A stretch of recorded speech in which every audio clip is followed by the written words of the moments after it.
सतगुਰਾਂ ਵੱਲੋਂ ਬਖਸ਼ਿਸ਼ ਕੀਤੀ ਹੋਈ ਫਤਿਹ ਅਰਜ਼ ਕਰਨ ਲੱਗਾ ਹਾਂ। ਆਪ ਜੀ ਅਰਦਾਸ ਗੁਰਮੀਤ ਸਿੰਘ ਸੰਧੂ ਤੁਹਾਡੇ ਚਰਨਾਂ 'ਚ ਪੇਸ਼ ਹੋ ਕੇ ਇਹ ਸ਼ਲੋਕ ਪੇਸ਼ ਕਰਨ ਲੱਗੇ ਹਾਂ। ਸੋ ਆਓ ਪਹਿਲਾਂ ਫਤਿਹ ਬੁਲਾ ਲਈਏ ਜੀ। ਸਾਰੇ ਆਪਣੇ ਰਸਨਾ ਪਵਿੱਤਰ ਕਰਨ ਵਾਸਤੇ ਥੋੜ੍ਹਾ ਜਿਹਾ ਆਪਣਾ ਮਨ ਬਣੇ, ਧਿਆਨ ਟਿਕਾਈਏ, ਪਿਆਰ ਨਾਲ ਬੁਲਾਓ ਫਤਿਹ ਜੀ। ਵਾਹਿਗੁਰੂ ਜੀ ਕਾ ਖਾਲਸਾ, ਵਾਹਿਗੁਰੂ ਜੀ ਕੀ ਫਤਿਹ। ਅੱਜ ਦਾ 26ਵਾਂ ਸ਼ਲੋਕ। ਪ੍ਰਾਨੀ ਕਛੂ ਨ ਚੇਤਈ, ਮਦ ਮਾਇਆ ਕੈ ਅੰਧ।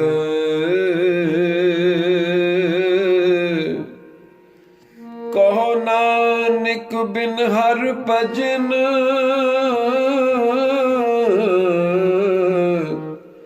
ਪਰਤ ਤਾਹੇ ਜਮ ਫੰਦ। ਪ੍ਰਾਨੀ ਕਛੂ ਨ ਚੇਤਈ,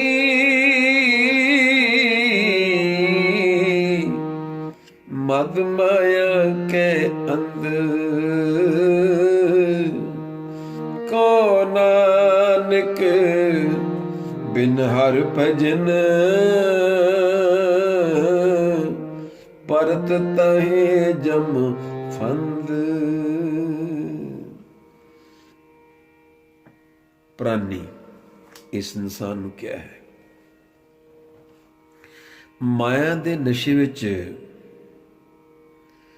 ਇੰਨਾ ਅੰਨਾ ਹੋ ਜਾਂਦਾ ਹੈ ਇਹ ਬੰਦਾ, ਇਹ ਜੀਵ ਥੋੜ੍ਹਾ ਵੀ ਪਰਮਾਤਮਾ ਦਾ ਚਿੰਤਨ ਨਹੀਂ ਕਰਦਾ, ਸਿਮਰਨ ਨਹੀਂ ਕਰਦਾ। ਸਤਿਗੁਰੂ ਜੀ ਫਰਮਾਉਂਦੇ ਹਨ ਕਿ ਹਰੀ ਦੇ ਭਜਨ ਬਿਨਾਂ, ਉਸ ਪਰਮਾਤਮਾ ਦੀ ਬੰਦਗੀ ਤੋਂ ਬਿਨਾਂ ਤੇਰੇ ਗਲ ਵਿੱਚ ਜਮਾਂ ਦੀ ਫਾਹੀ ਜ਼ਰੂਰ ਪਵੇਗੀ। ਇੱਕ ਖਿਆਲ ਸਾਡੀ ਧਾਰਮਿਕ ਦੁਨੀਆ ਵਿੱਚ ਆਮ ਪ੍ਰਚਲਿਤ ਹੈ ਕਿ ਮਾਇਆ ਜਦੋਂ ਭਗਤਾਂ ਦੇ ਕਾਬੂ ਆ ਜਾਂਦੀ ਹੈ ਨਾ, ਇਹ ਮਾਇਆ ਜਦੋਂ ਭਗਤਾਂ ਦੇ ਕਾਬੂ ਆਉਂਦੀ ਹੈ, ਇਸ ਦਾ ਨੱਕ ਕੰਨ ਕੱਟ ਦਿੰਦੇ ਹਨ, ਕਿਉਂਕਿ ਬੰਦਾ ਆਪਣੇ ਕੰਨਾਂ ਨਾਲ ਆਪਣੀ ਸਿਫਤ ਸੁਣਨੀ ਚਾਹੁੰਦਾ ਹੈ। ਇਹ ਮਾਇਆ ਹੈ। ਕਿਸ ਦਾ ਨੱਕ ਜਾਂ ਕੰਨ ਕੱਟ ਦੇਣਾ ਬੜੀ ਵੱਡੀ ਸਜ਼ਾ ਹੈ। ਪਰ ਆਪਾਂ ਇਹ ਵੀ ਕਹਿੰਦੇ ਹਾਂ ਕਿ ਜਿਹੜੇ ਧਾਰਮਿਕ ਲੋਕ ਨੇ, ਬ੍ਰਹਮ ਗਿਆਨੀ ਭਗਤ ਨੇ, ਕਿਸੇ ਨਾਲ ਵਧੀਕੀ ਨਹੀਂ ਕਰਦੇ। ਇਹ ਵਧੀਕੀ ਨਹੀਂ। ਇਹ ਕਿਆ ਵਧੀਕੀ ਹੈ? ਨਹੀਂ, ਬਿਲਕੁਲ ਨਹੀਂ। ਜਦੋਂ ਮਾਇਆ ਦੇ ਕਾਬੂ ਕੋਈ ਆ ਜਾਂਦਾ ਹੈ ਨਾ, ਉਹ ਵੀ ਇਸ ਤੋਂ ਬੁਰਾ ਕਰਦੀ ਹੈ। ਇਸ ਦਾ ਨੱਕ ਕੰਨ ਇਸ ਲਈ ਕੱਟਿਆ ਕਿ ਲੋਕ ਦੂਰੋਂ ਹੀ ਪਛਾਣ ਲੈਣ ਕਿ ਇਸ ਦੇ ਜਾਲ ਵਿੱਚ ਨਹੀਂ ਫਸਣਾ, ਇਹ ਤੋਂ ਦੂਰ ਰਹਿਣਾ। ਇਸ ਲਈ ਪਰ ਜਦੋਂ ਕੋਈ ਮਾਇਆ ਦੇ ਕਾਬੂ ਆ ਗਿਆ, ਉਸ ਦੇ ਕੰਨ ਹੁੰਦਿਆਂ ਹੀ ਬੰਦੇ ਨੂੰ ਇਹ ਬੋਲਾ ਕਰ ਦਿੱਤਾ, ਅੱਖਾਂ ਹੁੰਦਿਆਂ ਹੀ ਇਹਨੂੰ ਅੰਨਾ ਕਰਤਾ। ਇਹਨੂੰ ਪਤਾ ਨਹੀਂ ਕੋਈ ਗੁਰਮੁਖ ਕੋਲ ਦੀ ਨਿਕਲ ਗਿਆ, ਇਹਨੂੰ ਪਤਾ ਨਹੀਂ ਕਿ ਸਤਸੰਗ ਹੋ ਰਿਹਾ ਹੈ। ਮਨੁੱਖ ਦੇ ਅੰਦਰ ਇੰਨਾ ਸ਼ੋਰ ਸ਼ਰਾਬਾ ਭਰਤਾ ਕਿ ਕੰਨ ਹੁੰਦਿਆਂ ਹੀ ਇਹਨੂੰ ਕੁਝ ਵੀ ਨਾ ਸੁਣੇ, ਕਿ ਅੱਖਾਂ ਹੁੰਦਿਆਂ ਵੇਖ ਵੀ ਨਾ ਸਕੇ। ਇਸ ਤਰ੍ਹਾਂ ਗੁਰਬਾਣੀ 'ਚ ਲਿਖਿਆ ਹੈ ਕਿ ਮਾਇਆ ਧਾਰੀ ਅਤੀ ਅੰਨਾ ਬੋਲਾ, ਸ਼ਬਦ ਨਾ ਸੁਣਈ ਬੋ ਰੋਲ ਕਚੋਲਾ। ਇੰਨਾ ਮਾਇਆ ਧਾਰੀ, ਕਿਉਂਕਿ ਸਤਿਗੁਰਾਂ ਨੇ ਬਾਣੀ 'ਚ ਵੀ ਲਿਖਿਆ, ਕਬੀਰ ਸਾਚਾ ਸਤਿਗੁਰ ਕਿਆ ਕਰੇ, ਜੋ ਸਿੱਖਾਂ ਮੇਂ ਚੂਕ, ਅੰਧੇ ਇੱਕ ਨਾ ਲਾਗੇ ਜਿਉ ਬਾਂਸ ਬਜਾਈਏ ਫੂਕ। ਉਹ ਜਿਵੇਂ ਮਲਕ ਭਾਗੋ ਦੀ ਸਾਖੀ ਹੁੰਦੀ ਹੈ, ਉਹ ਆਪਣੇ ਸਾਧੂ ਸੰਤ ਨੂੰ ਘਰ ਵਾੜਨ ਦਿੰਦਾ ਹੈ, ਪਰ ਉਹ ਕਹਿੰਦਾ ਛਕੋ ਖਾਓ ਜੋ ਮਰਜੀ, ਪਰ ਮੇਰੀ ਗੱਲ ਸੁਣੋ, ਮੈਨੂੰ ਕੁਝ ਸੁਣਾਓ ਨਾ, ਆਪਣੀ ਨਾ ਸੁਣਾਓ। ਬਹੁਤ ਸਾਰੇ ਸ਼ਰਧਾਲੂ ਸਾਧੂ ਸੰਤ ਕੋਲ ਜਿਹੜੇ ਕਿ ਸੁਣਾਉਣ ਆ ਜਾਂਦੇ ਸਨ, ਪਰ ਸੁਣ ਨਹੀਂ ਸੀ ਜਾਂਦੇ। ਜੀਵਨ ਵਿੱਚ ਇੱਕ ਪਹਿਲਾ ਦਿਨ ਐਸਾ ਆਇਆ, ਉਹ ਦਿਨ ਕੈਸਾ ਸੀ ਜਦੋਂ ਸੱਚੇ ਪਾਤਸ਼ਾਹ ਧੰਨ ਧੰਨ ਗੁਰੂ ਨਾਨਕ ਦੇਵ ਮਹਾਰਾਜ ਜੀ ਆਪਣੀ ਗੱਲ ਸੁਣਾਉਣ ਪਹੁੰਚੇ। ਰੁਕ ਗਏ, ਕਹਿੰਦੇ ਨਹੀਂ, तेरा नहीं खाना सी, पहला साडी गल सुन, प्रशादा फिर छकाई। पर उसकी तो शर्त यह सी कि गल मेरी सुनी जाएगी, होर किसी दी नहीं। बाबे ने कहा नहीं, मेरी गल सुन। उन्हें कहा यह संत बड़ा जिद्दी है, सुननी पई। गुरु जी ने खुला कह दिता कि जे तू गुरु वालों अन्ना ते बोला ना हुंदा, अज तेरे पकवाना विचों खून ना निकलदा। तू ये गरीबां दा खून, गरीबां दियां झुग्गियां उजाड़ जाड़ के ये लंगर लाया है। सतगुरु महाराज जी ने उन्होंने खुले तौर पर इस तरह कहा कि मालिक तू अन्ना भी है, तू तो बोला भी है। ते बोला की गल सुनेगा। एक मैं पढ़ रहा सी कहानी कि एक बोला बंदा किसी मरीज का किसी की खबर लैन जाता।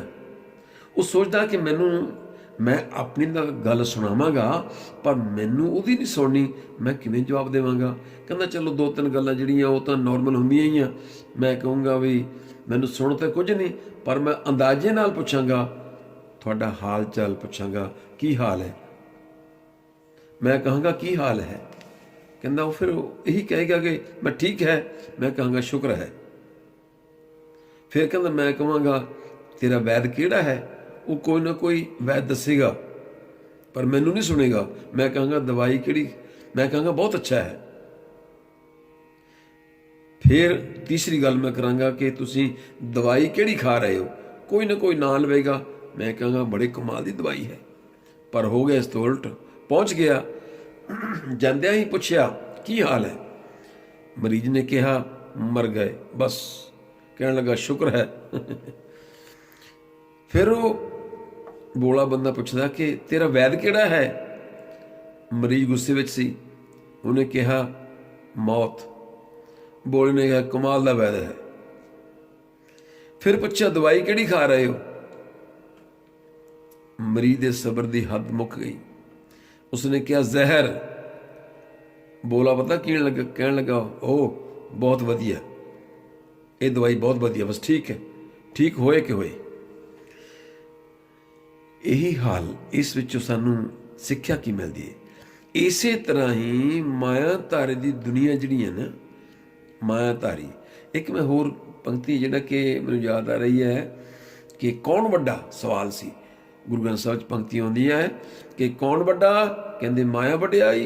होर कौन, माया वड्डी। माया दे सारे चलते ने मंदिरां मसीतां गुरुद्वारियां विच मायाधारी, ते उहनूं साडे बड़े बड़े प्रधान जी है साडे बारे, जानी इस इं गल्लां करदे असीं।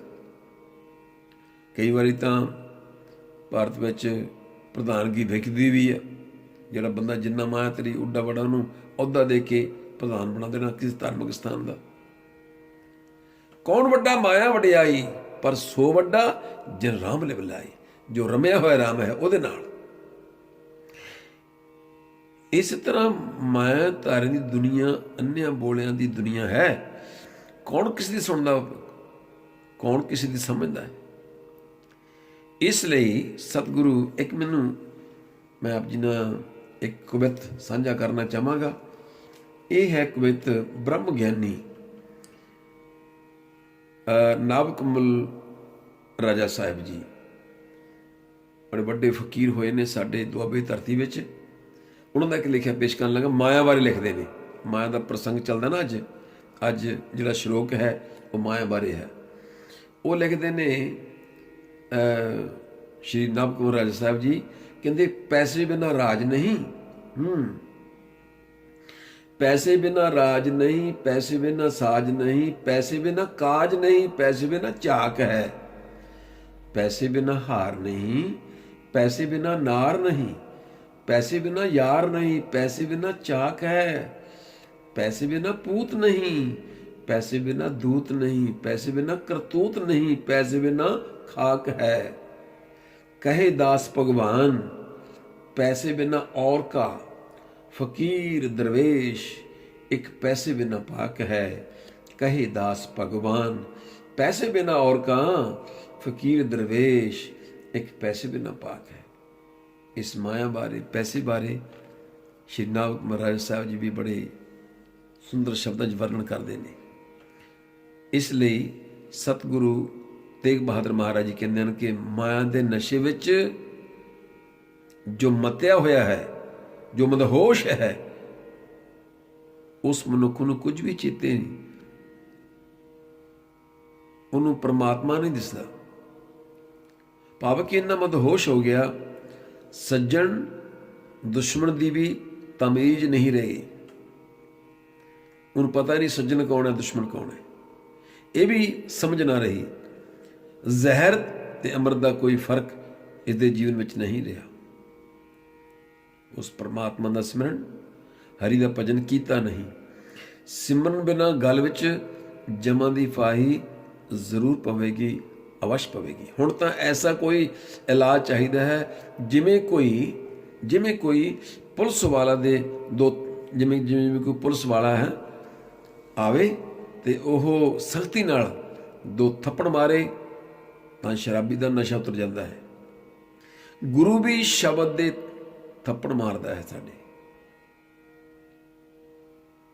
गुरु भी साडे शब्द नाल गुरबाणी दे थप्पड़ मारदा है।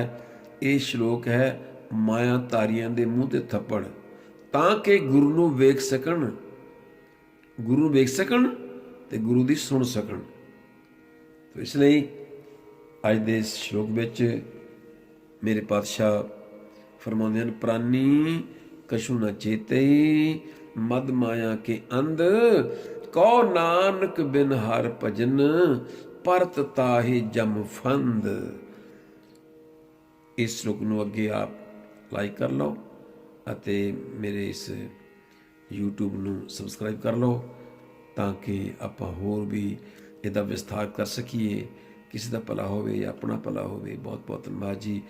होइयां भुल्लां बिल्कुल माफ़ करनी जी, दास हाथ जोड़ के बेनती करता है, भुल्लां माफ़ करनी जी।